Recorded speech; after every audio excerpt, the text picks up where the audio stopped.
Assalamualaikum warahmatullahi wabarakatuh. Kula Lutfi Maulana saking kelas 11 MIPA sekawan badhe ngaturaken sesurahan ingkang tema narkoba. Puji saha syukur kita manjataken dumateng Allah Subhanahu wa taala ingkang sampun daya rahmat lan hidayahipun kagem kita sedaya. Sehingga kita sedaya saged makempal wonten ing papan punika kanthi keadaan sehat wal afiat. Bapak Ibu serta kanca-kanca ingkang kinurmatan, kula badhe nyampaiake bahayanipun narkoba sarta obat-obatan ingkang dilarang. Kita sedaya sampun menangi berita ing pawartos TV ingkang nggunakaken narkoba lan bahayanipun narkoba kala wau. Sakwise pun badhe ngrusak awak, kesehatan lan pikiran, boten saged dicegah lan gangguan-gangguan liyane.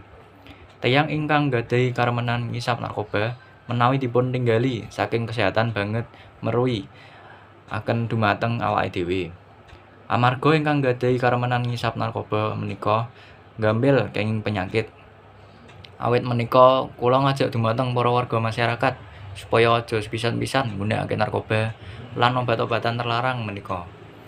Monggo kita sedaya nggunakaken waktu sae kagem hal-hal ingkang positif inggih punika maca buku, olahraga lan sakpiturute. Bapak Ibu lan kanca-kanca ingkang kinurmatan, cukup semanten sesorah kula kanthi pangertosan ingkang sampun kula aturaken. Menika kula ngajak monggo kita tansah njaga badan kita ampun ngantos nggunakake barang ingkang dilarang agama lan pemerintah. Muga-muga kita sedaya dados umatipun ingkang becik. Sekian, wassalamualaikum warahmatullahi wabarakatuh.